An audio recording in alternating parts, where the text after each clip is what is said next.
Hey everybody, it's Invicta, Stunned on the Run here, the Binding of Isaac Victor Repentance Plus series. Can the momentum roll on to a fourth run in a row here? Well, we're about to find out, but first off, thank you all very much for all the support as always. I am recording this directly after yesterday's video, so I don't know if the like streak counter has passed 3,000 likes yet, but we're going to just hop right on in here. So here's your picture of the day / meme of the day, and also, I had a mild heart attack when I looked at this picture. Title of the thread was new shirt. The shirt says, "Hey, it's your boy." Now, where my mind went was I don't think this is my child at all. I don't know why my brain went there, but then I read I realized, then I read the thread. I was like, yeah, okay. Whew. There we go. So this was sent in by MXVII or MX7, who said, "Hey, Invicta, I was playing TKO, a Jackbox game where you draw some t-shirt designs plus write potential captions for players to make cool shirts that you can order afterwards. And my husband made this one. I'm currently very pregnant, so it makes me laugh because both Sissy and my baby are in fact not boys. I love it so much. It's so doofy looking, and I hope you like it too." I do indeed. Thank you very much, MX7. And everyone who upvoted that one had a ton of upvotes on the subreddit. I apologize for my mind going to that area at the start there, because I was just like, wait a second here, hang on, I missed a memo or something, but I did appreciate it. It's a great shirt. 42 Hotel Victor Papa 3 X-Ray 4, and yeah, I have played it before. TKO. I played almost. I think I've played almost every single Jackbox game that is out there with the NLSS crew. So it's been a while since we actually played it, but or it's been a while since I played Jackbox. But when we do, though, it's always a great time. A lot of those highlights, I'm sure, can be found on the Library of Laterno. We're starting off here with a bait and switch. We have pretty much a base value of tiers, base value of damage, and yeah, and our movement speed's pretty bad. Our shot speed's not terrible. And bait and switch, bait and switch can be useful if you need to get out of a bind, or if you don't have flying, it can get you to areas that you normally wouldn't be able to go to. It also deals a very good amount of damage, surprisingly. So I wouldn't necessarily recommend using it for boss fights, but if you needed to just one tap some regular mobs, you can do that very easily. Now we of course are on Curse the XL, which is already kind of a downer because it just starts us off on a bad foot. Admittedly, it's not that big of a deal for us to be starting out here on a Curse the XL because it's floor 1 and floor 2, but you still lose one shop, you still lose a secret room, you still lose a super secret room, all that kind of stuff. You lose all of that. So there is no inherent benefit, unless you're a speedrunner, to having an XL floor. There's just not.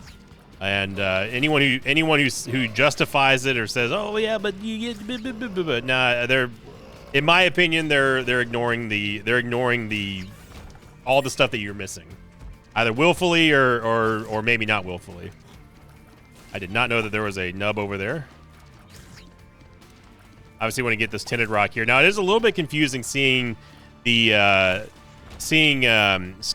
scapegoat, but bait and switch kind of just fly around and trying to figure out where's best to put Isaac, but also make sure that we don't get a follow-up attack. You just saw right there, we just one tap yoinked to that black champion, and it didn't actually explode either. So you may have noticed here that bait and switch, it also allows you to deal damage remotely, so you don't have to use the teleport if you don't want to. It just does a massive amount of damage if you decide to use the teleport. It also does it in a little bit of an AoE, although I wouldn't say that it's a big AoE. It's a tiny AoE, but anything that gets caught underneath bait and switch, it will pretty much destroy them. And we're gonna start off with famine here, so starting it off even worse in terms of our XL start, because now we're getting a boss fight that doesn't actually give us any stat ups. And the best thing we're gonna get out of this is just going to be a soul heart, and that is unfortunate. It's all right. I still have faith. I have faith that we will be able to have 4 in a row here.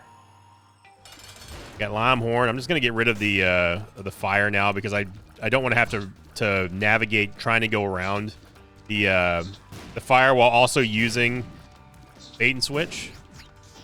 Okay, so you see the amount of damage. It's honestly a ton of damage, dude. Look at that. Yeah, we do get a damage upgrade and range upgrade here, and yep, that's a devil deal, all right.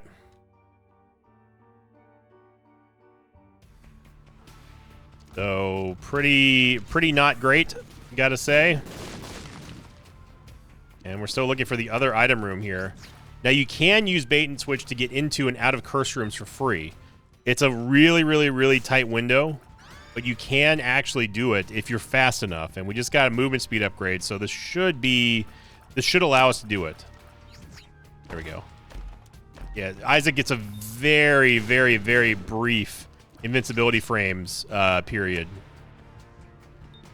And yeah, I'm not gonna look for the secret room. We have no bombs anyway, so not a great start, but we did get a movement speed and damage upgrade.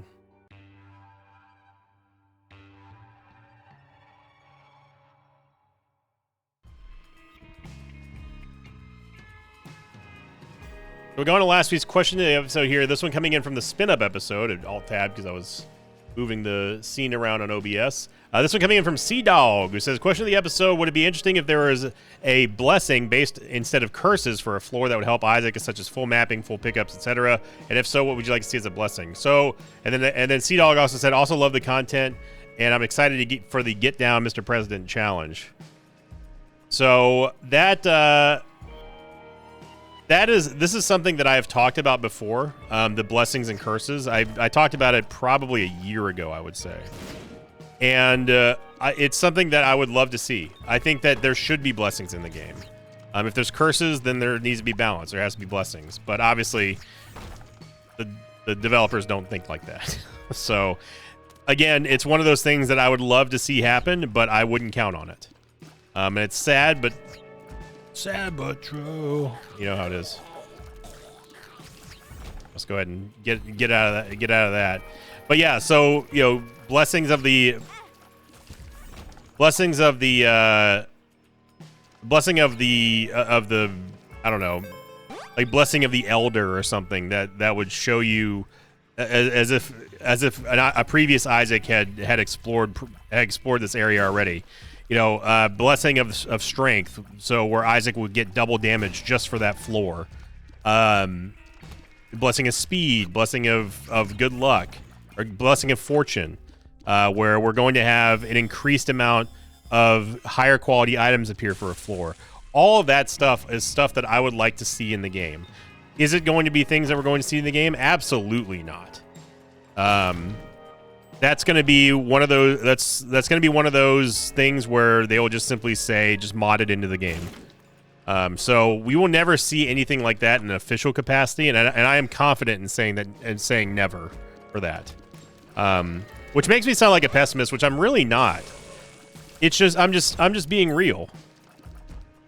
Knowing what I know that we are not going to be receiving any game-changing buffs or anything like that for the foreseeable future in Isaac, and we certainly aren't going to get any new mechanics.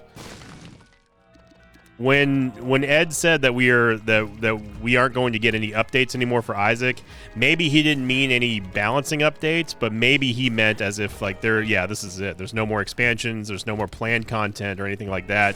What we see is what we get here. Repentance is the final form of the Rebirth era, and that's fine.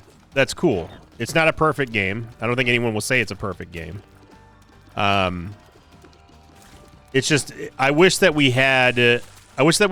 Isaac had more of an identity of what it wants to be, and that way we can align our expectations. Get a damage upgrade here and no devil deal, 73%, and we'll just head on down, I guess. Got red candle though.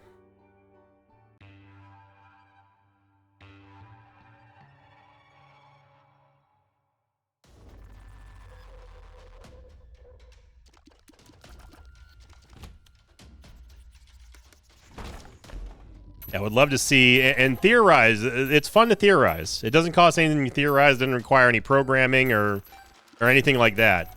So feel free to theorize other blessings you'd love to see. It's those type of features I think would add so much more to Isaac when it comes to feeling like it gives the player more choices, more power. Instead of being constantly like, okay, here we are. There's no hope for respite. There's no hope for good stats or anything like that. what we've got is what we got. You know? And I hope that, you know, maybe something will change. Maybe we will get to a point where Ed feels like there needs to be more content for Isaac, or maybe he just randomly gets a wild hair about him and he decides that he wants another Isaac expansion. And then whenever something like that is announced, then absolutely we can start giving some more discussion in earnest about what the possibilities could be here for new features and stuff. Blessings would definitely be the top of my list. In terms of new features, new mechanics in the game, I would love to see something like that. I would also love to see, honestly, a more Dead Cells approach to the itemization in Isaac.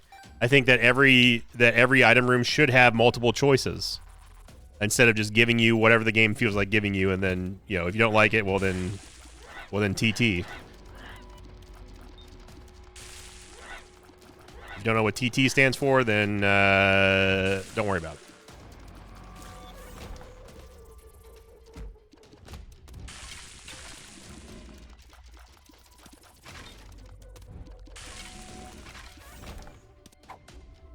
Hagelas. Super Seeker might be here. I doubt it, but could have been there.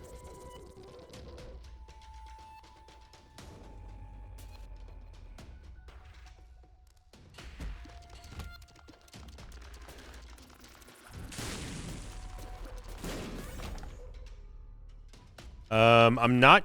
Oh wait, no, we've already found this. We've already found the secret room. Begrudgingly, we'll go into a vault. I say begrudging because normally it's just trash, and it is. We get an Awaz rune, which is going to be good enough for at least a guaranteed crawl space. I wouldn't turn down an HP upgrade, so I'm fine with this.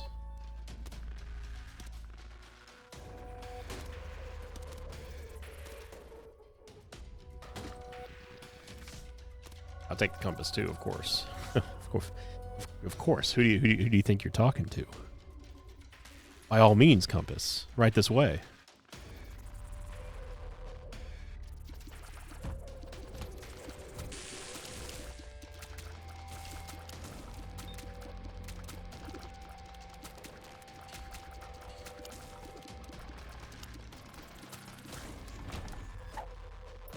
I would eventually like to start doing more Patreon hangouts. A Patreon Jackbox game would be great for the mosh pit every month. Or there's no streams, no recording, no nothing. We're all there just to hang out and have a good time, play some games. And of course, there's nothing stopping me from doing something like that.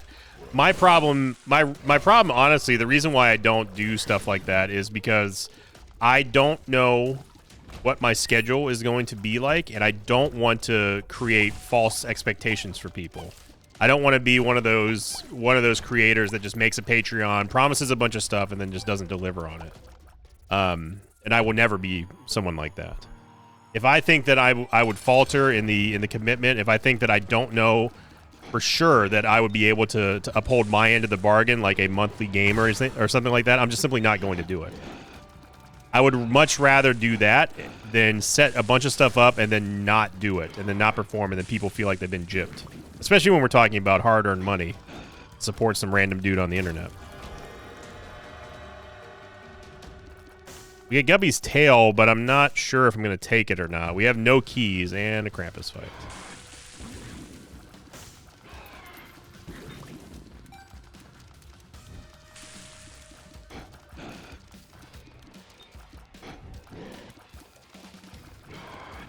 Nice block there by Red Candle, although we can't block that BS. Get a lump of coal, which is good. It's not unfortunate. It's fine, but it doesn't mesh well with our current build and range. That's the only downside to that.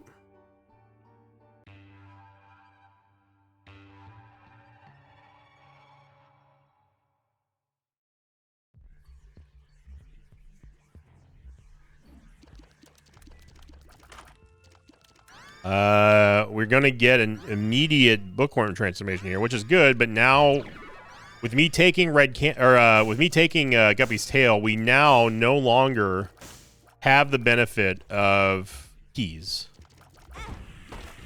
So I'm hoping that we end up getting something like Humbling Bundle, something like the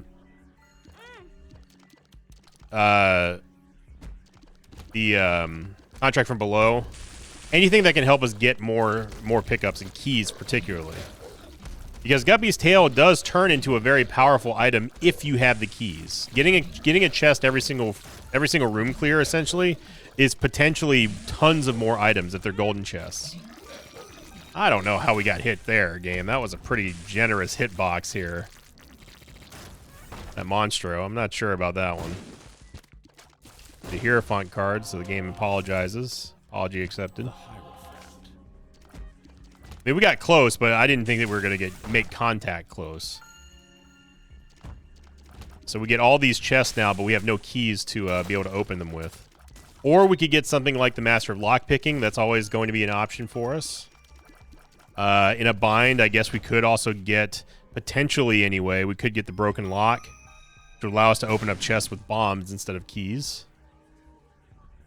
We just have to bomb it every single time, which is annoying, but it's better than not being able to open chests, especially if we have a surplus of bombs.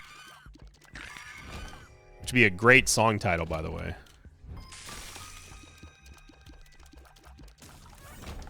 You're seeing how close I'm having to get here because of the fact we have number 1. So we have an almost maxed out tears rate, but our range is just god-awful. And, you know, we talked yesterday about how important range is. We need to talk about how dangerous lack of range is. You know, forcing the player to get up close and personal with enemies that are designed to be firing projectiles at you that's a tall task.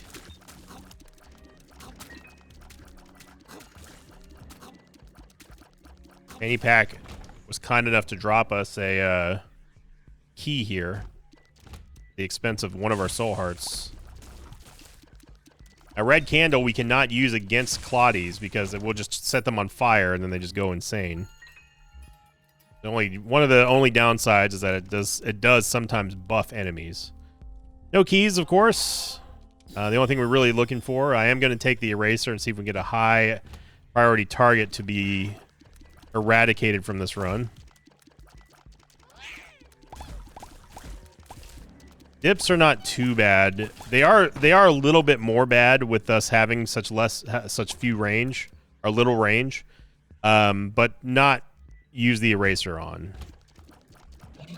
They're not that detrimental. Could erase Monstro.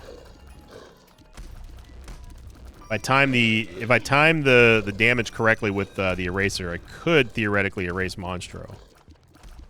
But I'd much rather just erase bonies or spiders or flies or something like that. Preferably bonies or globins. Should be some good targets. Or infamy masks. I'll happily erase those.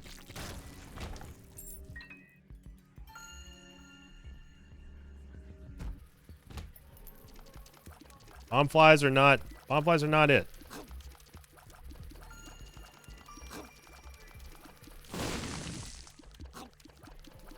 I'm not planning on leaving the red candle behind, so this is the reason why I'm spending a little bit more time to get a good erase target here. Excuse me? What? How did that miss, game? We were point blank on that thing. You're telling me our range is that bad where we can't even get the eraser to hit something point blank? Okay. Sure. Whatever you say, game. You should have just taken my 15 cents and then just sent us on our way. What was that, dude? You Papa Fly.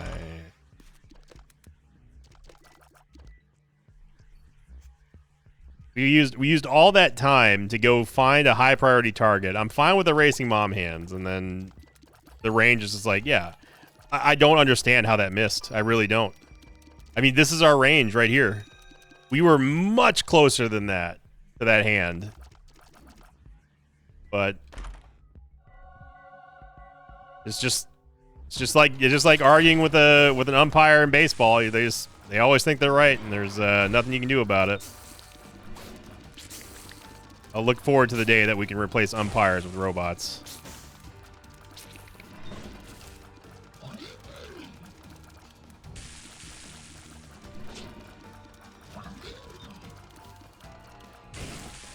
I mean, I've seen some bad baseball calls.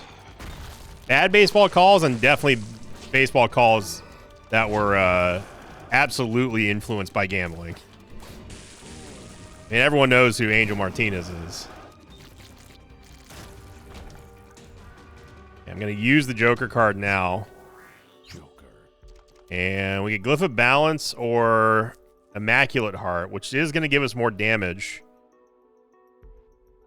I'm going to take Immaculate Heart. I just want more damage.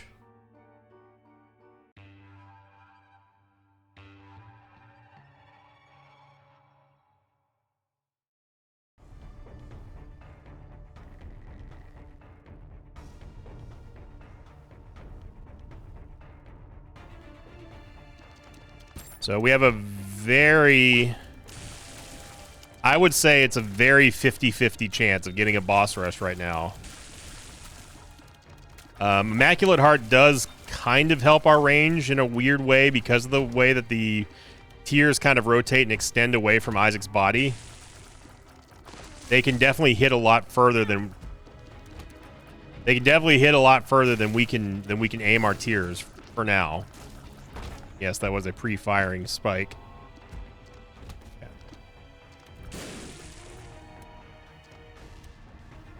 Or for us to go north, we must go south.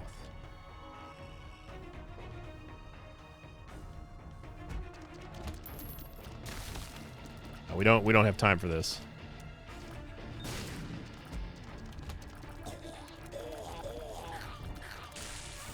I do wish that Papa Fly had a more extended range. I think Papa Fly's stats should match your own. He'd only be slightly useless then. But at least he'd be able to deal damage for you if you've got no other option. Are you serious? You know what? I'm not gonna do it, game. I'm not gonna play your game. I'll come back and clear that room. I'm not going to sit there and chase a random infamy heart that just decides to throw itself in the middle of a ton of spikes. I'm not going to do it. I'm not going to play your game. You're going to play my game.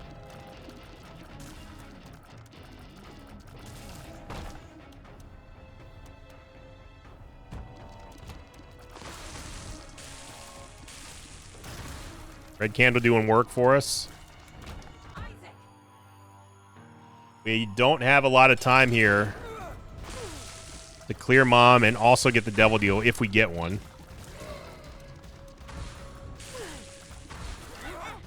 So we're having Red Candle definitely helps out. I didn't even see what hit me there.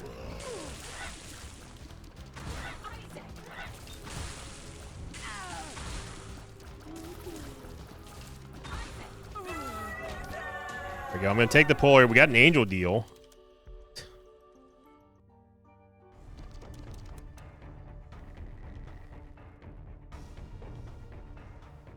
Yeah.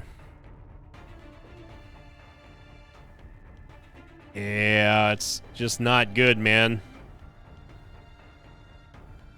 None of these items are phenomenal. I would say the D100, but I don't want my stats to get destroyed. We also don't have a lot of Devil Deal items to make a difference. In fact, we only have one. So I cannot justify taking the D100. Yes, it could roll us into something much better than what we have right now, which is, suffice to say, not anything special. Except the compass, of course. But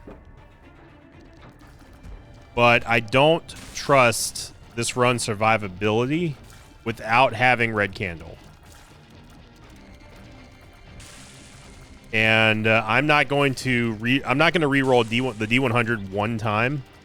I'm not going to roll it one time, lose red candle, and then get stuck with just a god-awful, terrible run.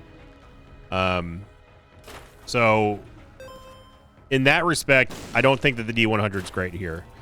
Even though this run is very, very, very mid. At best, I would say this run is mid. The alternative is something much worse. All right, cardio coin. Appreciate it, but I think I'm good. Definitely go in the arcade. We have the Polaroid, so maybe getting a movement speed upgrade would help out.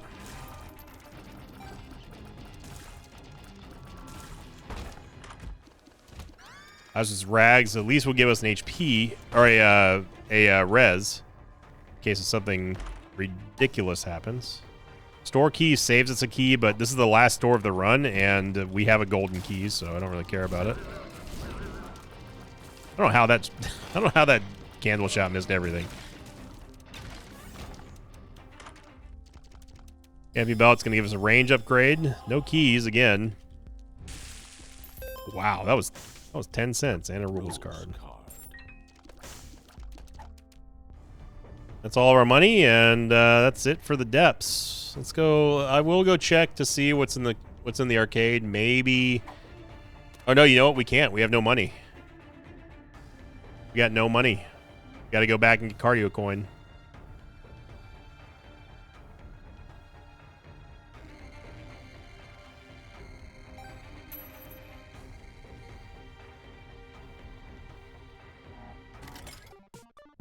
Ooh. Okay. We have new motivation. We have a chance to get Tech 1, which would undo all bad things going on in this run. Particularly speaking our range. Or lack thereof. So, we could be pogging out here. Oh, let's go, baby. 2-tap with the Tech 1. Oh, mama. Now we don't even need red candle anymore. I definitely want Binky, though, for max tiers with Tech 1. And all of a sudden, this one just turned around. Definitely serves. Let that be a lesson served to not skip arcades like I tend to do most of the time. And that was one of the questions of the episodes that we had a while ago. But somebody asked, how come I make a conscious decision to skip arcades in a majority of runs, especially late game? The answer is because I simply just don't need them to win most of the time. And I know that sounds a little bit conky and pompous, but it's true. Arcades very rarely have a huge amount of impact on a run. Now, that's no excuse, because they can if you give them a chance. If you walk in there and you see a claw machine, hey, guess what? That's potentially game changing, like we just saw in this run right here. So, and this is me pushing back against myself in this argument, by the way. But I just want to acknowledge that I do skip arcades most of the time because at that point we don't have any more stores, or the run's pretty much already fixed and solved. So I'm not too concerned with going out of my way to spend some time to do the arcade when we can just go win the run. Get Binky. It's gonna max out our tiers. So fantastic arcade here. And again, just for crystal clear understanding for people, I'm not saying it's the correct way to play. I'm not saying it's a good mentality to have, but I'm just telling you how my mentality works when it comes to that kind of stuff.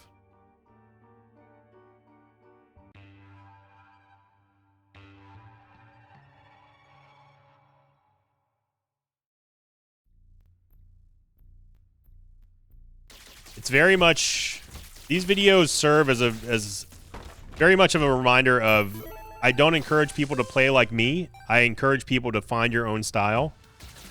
if you enjoy the conservative style here of being, you know, ultra safe, not taking many risks, you just want to win, then hop on board. I show you exactly the play-by-play every single day for the last 15 years and counting. You know, but that does not mean that I expect people to just follow what I say. I certainly don't encourage people to play a way that doesn't suit them. And the nice thing about Isaac is that you can play it however you want. It's no one's right to tell you how you can and can't play, just the same as it's not my responsibility to tell you this is the wrong way to play. If someone tells you that you're playing wrong, just stop talking to them. They're not someone that you need to pay attention to at all. I don't think we get anything from Blackfeather. Now, of course, people are going to say that to me, and they do all the time, just because I'm the one with the microphone and making videos. But if you've got like online friends or real life friends who tell you you're doing it wrong, you're playing it wrong, and they're being like snide about it, I mean, then just ignore them. They're not real friends. You should enjoy the game how you want, no matter what. That's always been my philosophy.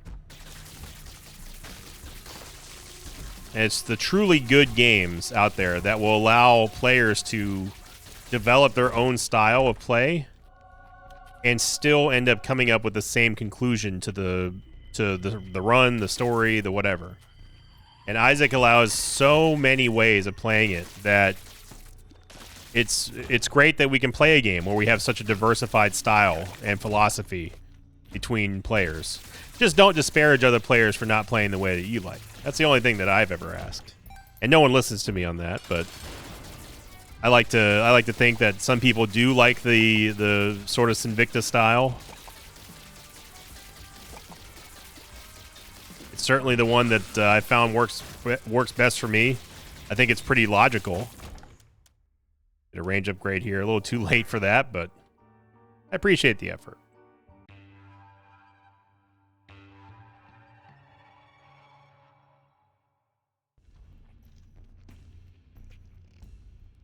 And of course, I'm happy to play differently. I certainly don't play as safe on Twitch. People who watch me on Twitch will tell you that. It's a different environment over there. I don't mind taking a little bit of a bigger gamble, to a certain extent. And I mean, I would say that in the last year, I've been taking a lot more pills than I usually do. I have not done a 180 on pills at all, and I never will. I think that they are still just not worth taking unless you have PhD or Virgo. Under the most extreme circumstances will I ever take pills.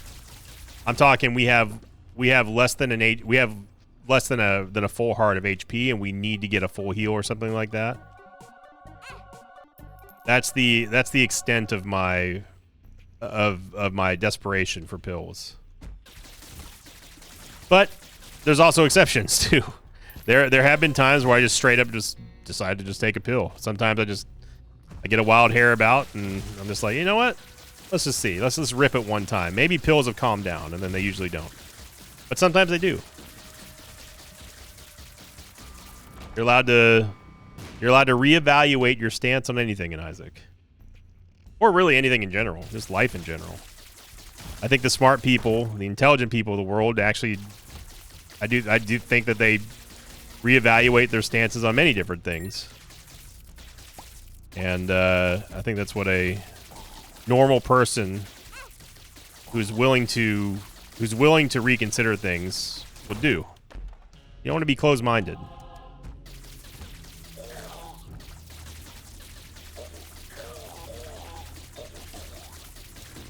So I wouldn't necessarily say that we had a barn burner of an episode here, but we definitely got taken care of after getting Tech 1. And that arcade was game-changing for us. Definite shout-out to Immaculate Heart for sure, but I think the biggest shout-out goes to Red Candle. I'll take Sacred Orb. We're going to get Seraphim anyway. That's the reason why I didn't mind getting that over the Dead Dove.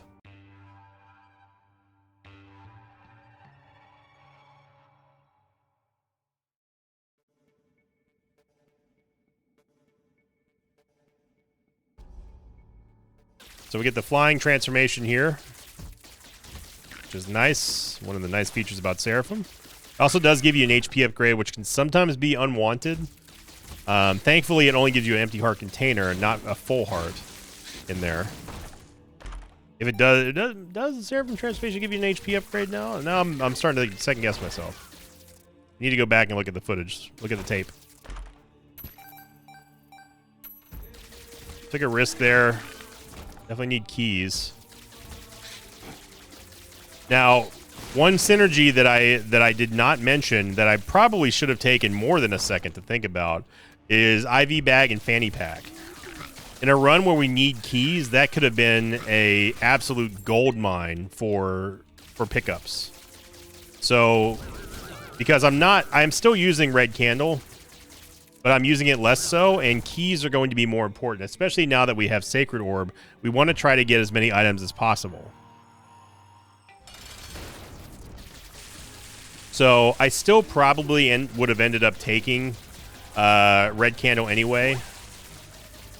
We don't need money anymore, and we don't have anything like Midas Touch or Money Equals Power, so it's not that big of a deal for us to use the IV bag. I would simply just use it to trigger Fanny Pack whenever we find a red heart, and also, of course, to keep Polaroid Invincibility. But the extra offense that we get from Red Candle is still very, very strong and very good. You can also get a little bit of defense out of there as well, because obviously it can shut down shots and stuff.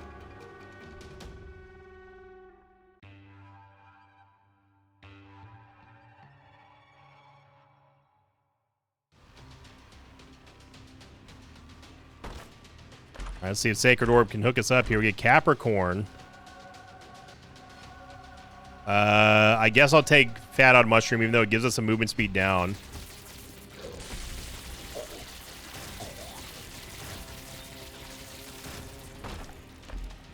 Got a red chest for some odd reason. Now, with us having Guppy's Tail, this could potentially ball out of control.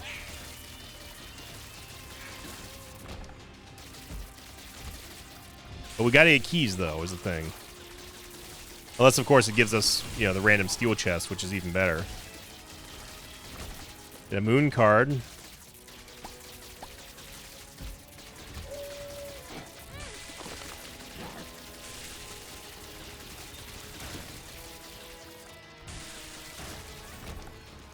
According to Apollo, there's a secret room in here.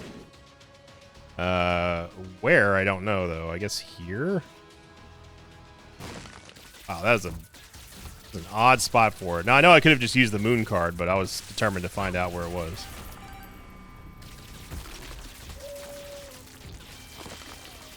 Super secret room's in here somewhere.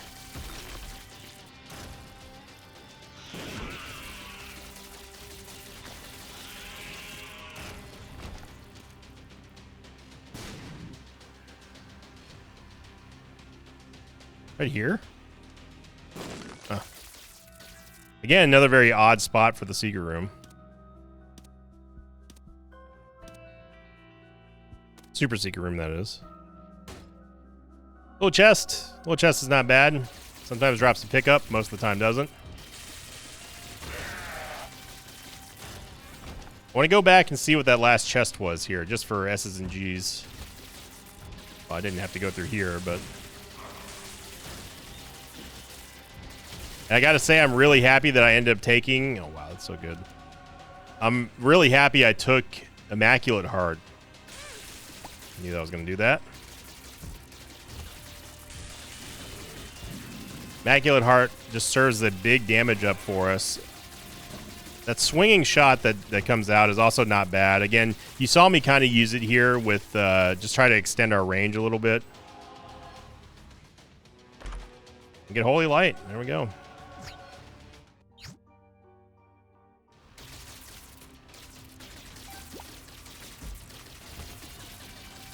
So we are going to get the dub here. It was a good run. It's a good run. I wouldn't say that it's maybe calling it streak-worthy run, but it, you know, I mean, it's 4 good runs in a row. That's all I really wanted and all I could ask for July. So, oh wow, look, that was a lot of procs there. Our luck rating is almost 3, so it's not that surprising. Good lord, man, this is going off. Calm down, Isaac. He's already dead. Down goes blue, baby. We are going to get the dub here, and I'll take it. Thank you for watching, everybody. I hope you had a great start to your Tuesday. If you enjoyed this episode, make sure you click the like button. Remember to leave your comments down below. I'd love to hear your thoughts and takes on the curses versus blessing, buffs to the game, all that kind of good stuff. I'd love to hear it. And thank you for liking, commenting, and subscribing. And as always, I will see you all next time. Until then, so long, everybody. Thanks for watching this video. Like, thanks to patrons of mine like Mr. Lathan, C-Top18, and Bradley Schoenheid. If you'd like to have your name read at the end of an Isaac episode, check out my Patreon campaign, which you can find over at patreon.com/Invicta.